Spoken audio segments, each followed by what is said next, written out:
على حبيبك خير الخلق كلهم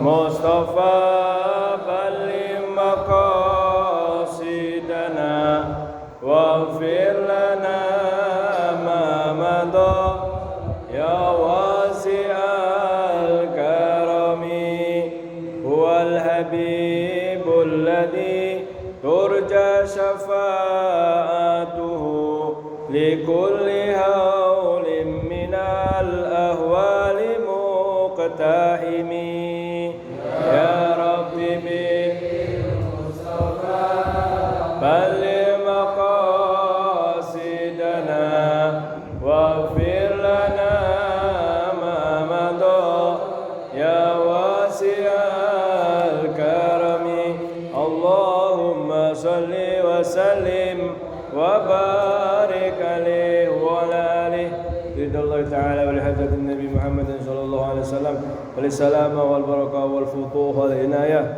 ولقضاء حاجاتنا حاجات الدنيا والآخرة ولمؤلف هذا الكتاب ونفعنا به وبعلومه في الدارين بسر أسرار الفاتحة أعوذ بالله من الشيطان الرجيم بسم الله الرحمن الرحيم الحمد لله رب العالمين الرحمن الرحيم مالك يوم الدين إياك نعبد وإياك نستعين اهدنا الصراط المستقيم صراط الذين أنعمت عليهم غير المغضوب عليهم ولا الضالين آمين الحمد لله والصلاة والسلام على رسول الله وعلى آله وصحبه ومن تبعه ووالاه ولا حول ولا قوة إلا بالله سبحانك لا علم لنا إلا ما علمتنا إنك أنت العليم الحكيم وقال رب اشرح لي صدري ويسر لي أمري واحلل عقدة من لساني يفقهوا قولي آمين يا ربال alamin. Bapak hadirin yang dimuliakan Allah Subhanahu wa taala, wabil khusus Ketua Masjid Al-Muhajirin Bapak Agus Rais, staf yang lainnya. Alhamdulillah kita mulai kembali pembahasan tentang syarat sah salat yang pertama, yaitu suci dari dua hadas. Hadas yang pertama hadas kecil, cara mensucikannya dengan berwudu ya Pak. Hadas yang kedua hadas besar. Nah ini dia. Pada halaman ketiga naskah yang saya berikan kepada Bapak sekalian kemarin, bahwa pembahasan tentang mandi wajib itu setidak-tidaknya yang pertama adalah tentang hal-hal yang mewajibkan mandi. Dalam kitab I'anatul Talibin disebutkan wa mujibuhu arba'atun. Perkara yang menjadikan seorang wajib mandi atau mandi besar adalah ada 4. Yang pertama khuruju manihi. Yang pertama adalah khuruju manihi aula. Ya gitu ya sebutkan. Yang pertama ini keluar air mani. Ya, itu menjadi penyebab mandi, keluar air mani. Nah, keluar air mani itu di sini disebutkan bi ahadi khawasihi salasi. Ada 3 ciri air mani. Ada 3 ciri air mani. Karena yang keluar dari, mohon maaf, kemaluan laki-laki itu tidak hanya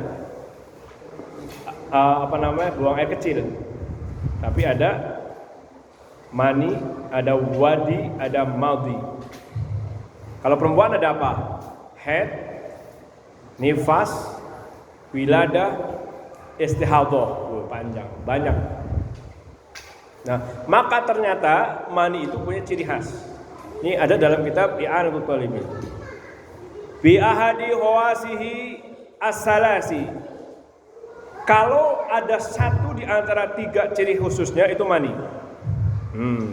Yang pertama, min taladzzudzin bi khurujihi. Nah, ini mau nggak mau namanya fikih harus dijelaskan. Orang yang keluar mani itu terasa enak, lezat, taladzuz, lezat. Ya. Nah, terasa enak. Kalau cuman buang air kecil doang biasa. Ini ada perasaan lezat. Pertama itu. Yang kedua, au tadaffuqin. Mohon maaf ya. Tadaffuq itu artinya apa? Keluarnya muncrat. Nah itu. Ini harus saya jelasin Pak, karena ya gimana lagi, ya kan? Itu ciri yang kedua. Ya, terus ciri yang ketiga apa? Aurihu ajinin rotban wa bayadi bidin jafan. Atau kalau air maninya itu masih basah, itu bau adonan roti. Tapi kalau ketawa nih Bapak. Tapi kalau sudah kering, bau putihnya telur. Saya tes nih Bapak-bapak nih. Ayo, ciri mani ada berapa Pak? Ketiga, 1. Ini di buku ini nggak ada soalnya ini dikit. 1 apa? Keluarnya disertai nikmat. Yang kedua, keluarnya muncrat. Yang ketiga, baunya khas. Kalau basah seperti adonan roti, kalau sudah kering seperti bau putihnya telur. Ini ternyata ciri khusus buat laki-laki. Ada bilangnya laki dia. Kalau perempuan ada yang berbeda ya. Itu ya Bapak sekalian, ketika seorang keluar mani maka wajib mandi. Keluar mani itu ada kalanya karena mimpi. Ketika mimpi keluar mani, dalam bahasa Arabnya namanya ihtilam. Ihtilam itu mimpi basah. Pertama Pak. Yang kedua karena jima. Jima itu bersebadan atau bersenggama. Tuh. Nah, yang ketiga al-istimna namanya. Istimna itu halal ketika biyadi zaujatih. Istimna mengeluarkan air mani tanpa dengan jima yang disebut dengan onani ya, itu semuanya haram bentuk apapun kecuali dengan tangan istrinya. Nah, ini ketika istrinya lagi haid masih ada cara Pak, tidak harus nikah lagi, istrinya aja diajarin. Ini fikih masalahnya harus saya jelaskan. Nah, gitu ya, jadi ya boleh Pak. Ya itu tadi yang paling inti aja boleh, ya boleh pakai tangannya kan. Tapi kalau tangan sendiri haram. Dengan model apapun haram. Illa biyadi zaujati. Kecuali dengan tangan istrinya. Jadi 3 tuh macam pengeluaran air mani itu. Ya, dengan mimpi, berarti nggak disengaja kan? Biasanya kalau orang sudah lama sekali nggak berhubungan badan, 40 hari sekali biasanya keluar. Tapi kalau orang lagi keluar 4 bulan, 4 kali itu keluar. Tapi ada orang-orang yang ketika haji dia berdoa kepada Allah, ya Allah, semoga saya jangan keluar air mani dalam mimpi, karena tanah yang suci, gitu kan? Adalah banyak orang. Ya itu Pak ya. Jadi yang pertama yang mewajibkan mandi adalah keluar mani, baik disengaja maupun tidak disengaja. Itu namanya khuruju manihi awalan. Yang pertama adalah keluarnya mani. Wa tsaniha duhulu hasyafatihi farjan walau li bahimatin. Yang kedua adalah memasukkan kepala kemaluan seorang laki-laki kepada kemaluan seorang wanita atau kepada binatang ternak. udah lama ngejomblo ya kan, wah udah nggak bener deh pikirannya. Nah ini, auzubillah min dzalik. Tapi begitu Pak, yang penting ketika dimasukkan kemaluan itu, kalau dalam bahasa kita itu helmnya gitu ya, walaupun nggak sampai tuntas sampai pol itu ya, itu tetap wajib mandi. Itu namanya hasafah. Hasafah itu yang disunat itu Pak. Dalam bahasa Indonesia kulub ya. Nah itu, makanya kalau anak laki-laki, anak kecil kan belum disunat tuh, dia masih bawa najis. Anak kecil itu belum wajib sholat. Tapi kenapa disuruh sholat? Agar nanti nggak berat ketika dia sudah dewasa untuk menjalankan sholat wajib yang 5 waktu. Tadi disebutkan ketika seorang sudah mengeluarkan ra'sud zakari, kepala zakarnya, maka dia wajib mandi. Mengapa demikian? Dalam hadis sahih disebutkan, idzal taqal khitanan faqad wajibal ghuslu. Ketika dua kemaluan yang dihitan bertemu, maka wajib mandi. Jadi perempuan juga sunnah dihitan. Kalau laki-laki wajib dihitan. Nah, kalau perempuan dihitan mukrimah linnisa, kemuliaan buat anak perempuan. Makanya anak kecil kalau bisa dihitan. Yang perempuan itu dokter ngerti itu. Dokter ngerti. Hanya diambil sedikit aja dari bibir namanya. Jadi itu dalam bahasa kedokteran klitorisnya, diambil dikit agar dia rasa malunya tinggi, agar tidak hiper gitu ya. Yang ketiga, Bapak sekalian dan ibu-ibu, wasalithuha haidun ain qita'uhu.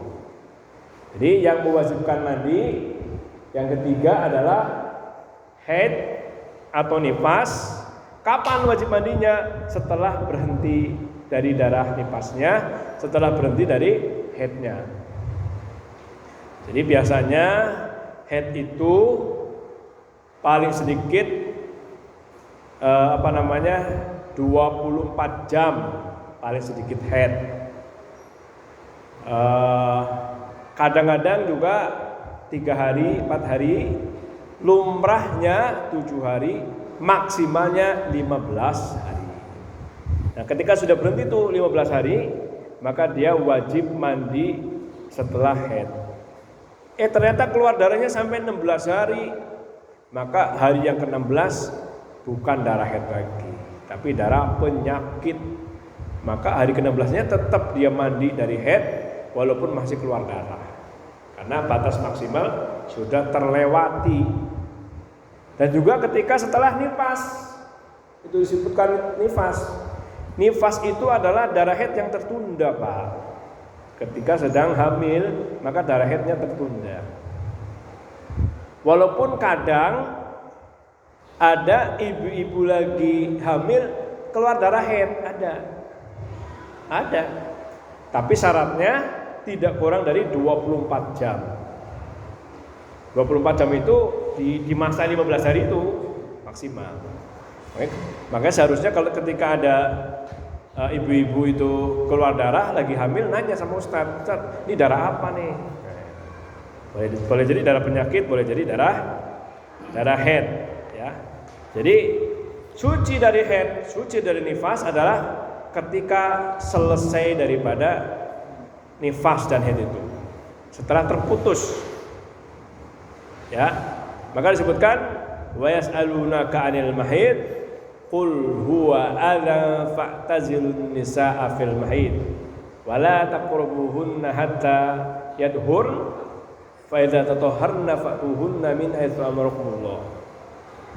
Ketika Nabi ditanya tentang orang yang wanita haid, maka disebutkan apa?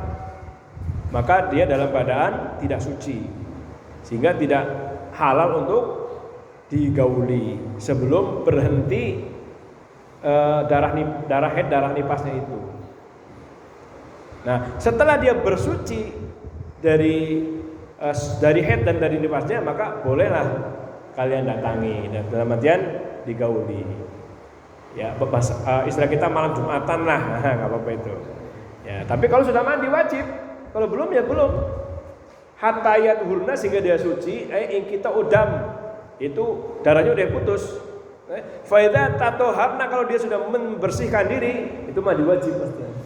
Ya, mandi wajib yang ketiga adalah dari haid atau nifas. Nah, itu dia. Nah, ini banyaklah keterangan tentang haid ya. Warabiha nifas tadi ya, nifas tuh. Nah, terus yang ke-10 adalah wiladah. Nah, wiladah itu melahirkan. Saya tanya sama bapak-bapak coba, mengapa seorang wanita setelah melahirkan wajib mandi? Kira-kira alasannya apa, Pak? Mengapa wanita yang habis melahirkan wajib mandi alias mandi junub? Saya tanya nih beberapa orang, termasuk istri saya, kamu sanggup nggak mandi setelah melahirkan?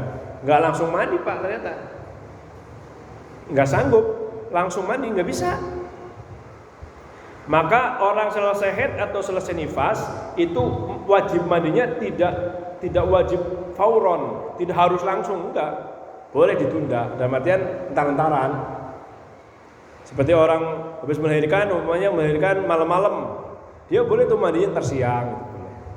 Gak harus saat itu juga, belum sanggup. Maka dalam beberapa kita sebutkan wanita yang habis melahirkan wajib mandi disebabkan anak yang dilahirkan itu baik normal maupun keguguran itu adalah mani yang mengkristal. Gitu Pak, air mani yang mengkristal. Kan tadi kan mani kan, antara sperma dengan ovum jadi zigot anak.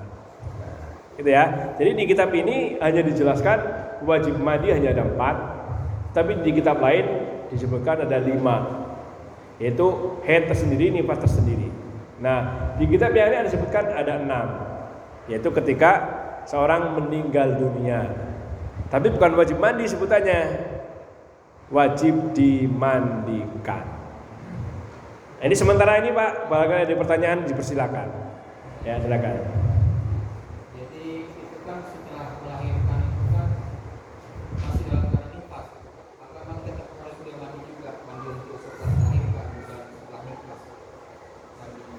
Jadi orang yang habis melahirkan itu tidak langsung nifas dia. Kalaupun nifas dia nggak apa-apa, walaupun dalam keadaan keluar darah dia mandi. Tapi mandinya bukan dari mandi nifas, tetapi mandi dari melahirkan. Jadi setelah melahirkan beda, setelah nifas beda. Iya, beda.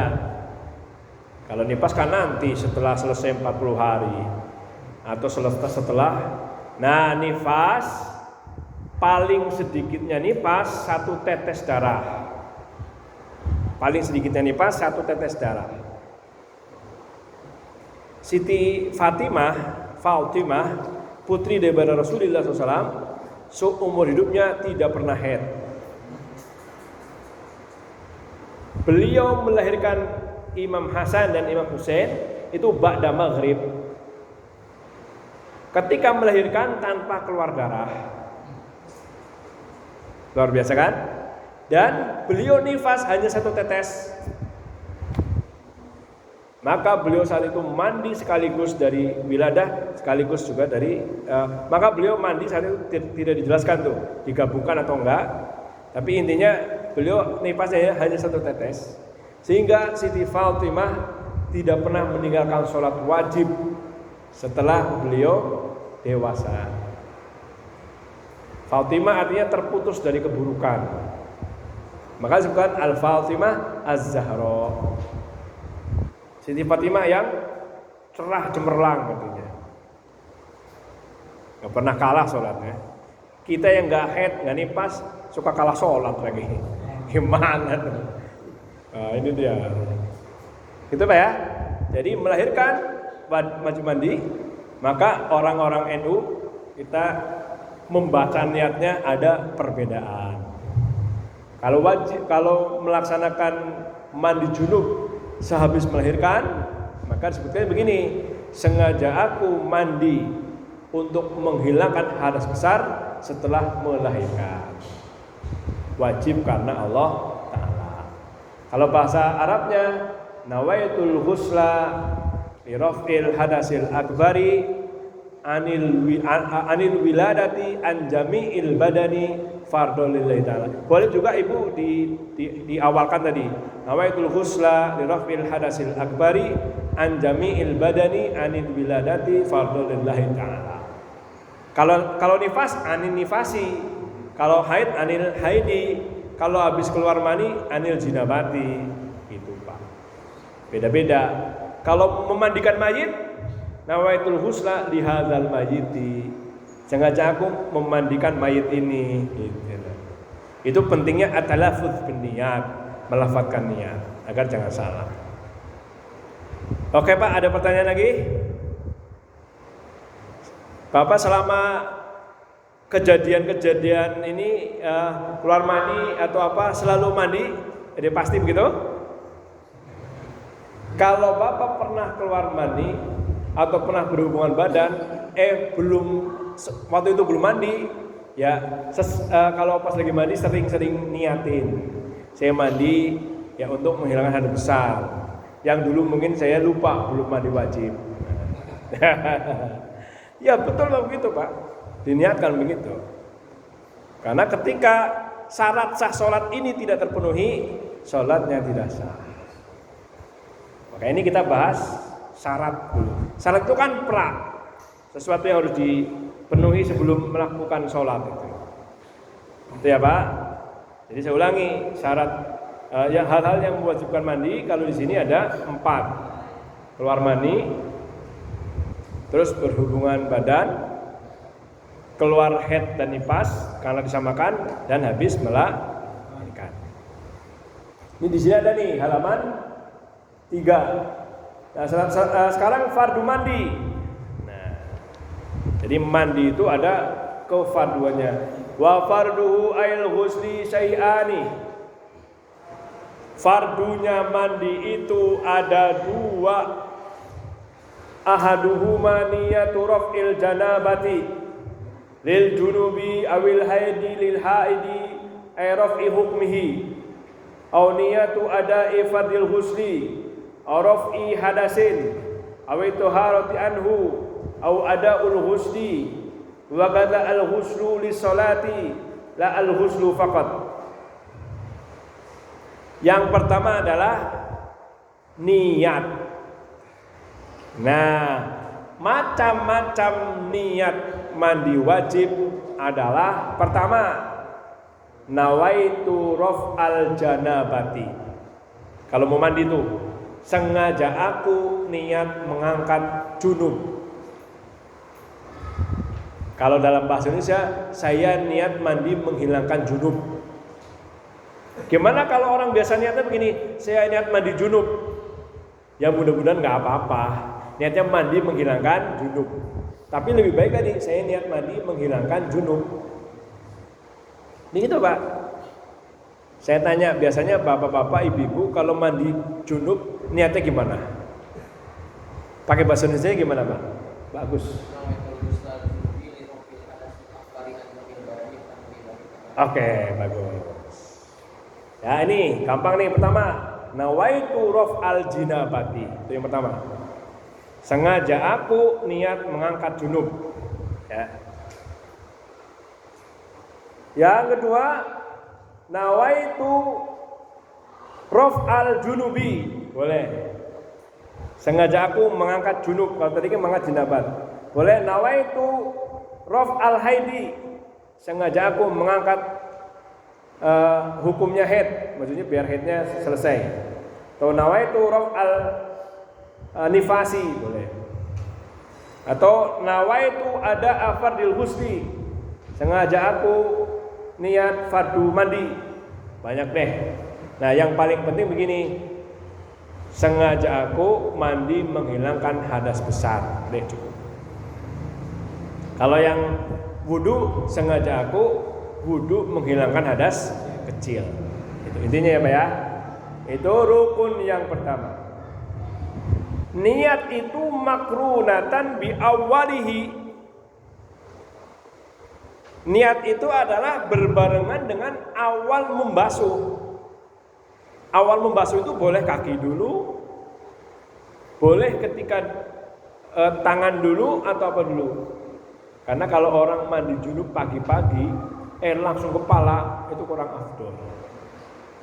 Afdolnya dia mohon maaf istinja atau cebok terlebih dahulu. Habis itu dia wudhu. Habis wudhu dia baru mandi. Nah kalau begitu boleh dari kepala. Tapi kalau belum tersentuh air sama sekali lebih baik dari bawah. Nah ketika membasuh kaki atau membasuh anggota wajib ini, maka diniatkan situ. Saya niat mandi menghilangkan hadas besar. Gimana kalau pas lagi istinja, lagi cebok? Ya jangan dulu, itu belum mandi. Gimana kalau lagi kumur-kumur? Jangan dulu. Karena kumur-kumur itu sunnah, bukan basuhan wajib. Gimana kalau pas lagi istinsak, menghirup air ke hidung? Jangan dulu, karena itu masih sunnah. Itu loh Pak. Jadi kewajiban mandi itu ya ketika mengguyur atau menyiram anggota badan. Boleh dari bawah, tengah, atau dari atas. Nah, yang kedua, wasanihima.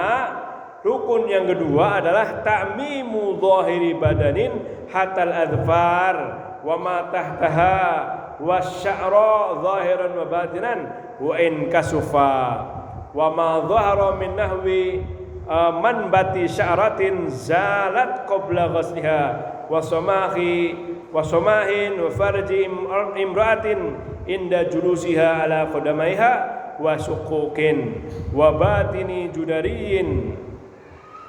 Ketika orang mandi itu wajib menyiram seluruh anggota badannya yang di luar maupun yang di dalam.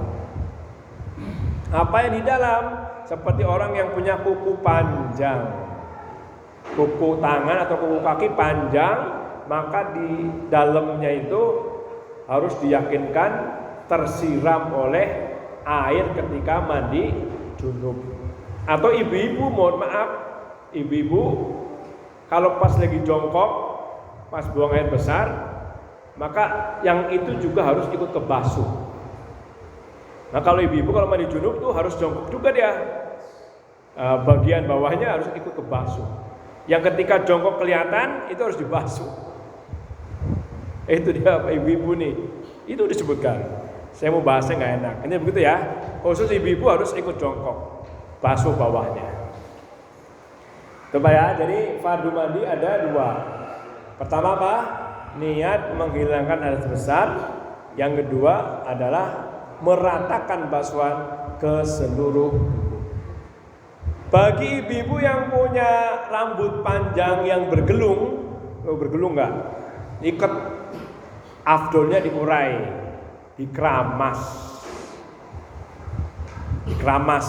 Kita pun laki-laki nih kalau pengen afdol keramas. Keramas apaan? Keramas Pak? Pakai sampo agar dalam kulit kena. Bahkan gitu ketika mandi digini-gini tangan kita nih, gini. Agar yakin kena sampai kan tadi kulitnya harus kena, kulitnya. Bawah rambut itu harus kena. Supaya jangan was-was ketika sholat. Maka harus diratakan ke seluruh badan. Nah, adapun lubang hidung bagi laki-laki sunnah, mulut sunnah aja. Tapi bagusnya gitu. Bagaimana ketika orang wudhu terlebih dahulu sebelum mandi itu sunnah. Tapi orang yang mau wudhu sebelum mandi junub, niat wudhunya beda. Niat wudhunya itu nawaitul wudu'a li sunnatil husli. Sengaja aku wudhu kesunahan mandi. Makanya nanti habis mandi wudhu lagi. Kecuali ketika mandi dia niatnya menghilangkan hadas kecil. Dan ketika mandi tidak menyentuh auratnya sendiri, ya nggak apa-apa walaupun nggak wudhu lagi. Ketika niat wudhunya niat wudhu untuk menghilangkan hadas kecil. Tapi biasanya namanya orang mandi kan megang juga ituannya. Maka dia harus berwudu terlebih dahulu sebelum melakukan sholat. Nah, coba ya. Tuh, saya tulis tuh di sini. Fardhu mandi ada 2. Pertama niat, kedua meratakan air ke seluruh tubuh. Nah, sekarang sunnah mandi. Sunnah itu Pak, kalau dikerjakan dapat pahala, kalau nggak dikerjakan rugi. Gitu ya. Harusnya kan dapat pahala tambahan. Malas-malesan ya jadi rugi. Walaupun definisi fikihnya nggak begitu. Sunnah itu nama lainnya banyak. Ada sunnah, ada mandub, ada tatawwu, ada nafil, ada mustahab. Itu sama tuh definisi untuk sunnah. Jadi ma yuthabu bi fi'lih wala yu'aqabu bi tarkih. Perbuatan sunnah adalah perbuatan yang apabila dikerjakan pelakunya dapat pahala, kalau nggak dikerjakan tidak dapat dosa. Gitu aja. Tapi definisi-definisi yang agar kita bergairah untuk melaksanakan sunnah tadi itu. Sunnah itu kalau dikerjakan kita dapat pahala, kalau nggak dikerjakan rugi. Gitu ya. Karena harusnya dapat pahala, tidak dapat pahala. Nah, ini itu. Khusus untuk laki-laki sebentar nih. Wa ma tahta kulfatin. Kalau seorang dia itu mandi junub, masih kulub, belum sunat, ya udah. Ketika mandi junub harus dibuka. Iya, buka, bersihin. Iya dalamnya. Makanya sunatnya anak itu sebelum balik. Sunat itu sebelum balik. Kadang kelas 6 baru sunat lagi. Padahal udah mimpi basah. Udah SMP, udah mimpi basah. Ketika anak udah mimpi basah dia belum sunat, nanti ketika dia lagi mandi wajib harus dibuka selongsongnya, bersihin. Tuh. Ya, harus hati-hati Pak. Makanya kalau bisa sih tadi sebelum balik sudah di sunat di hitan itu sunat hitan. Ya Pak ya. Wa sunnah lil ghuslil wajibi wal mandubi tasmiyah. Orang yang mandi wajib ataupun mandi sunnah disunahkan membaca tasmiyah. Tasmiyah itu Bismillahirrahmanirrahim. Namanya bacaan tasmiyah. Bahasa lainnya bacaan basmalah. Tasmiyah itu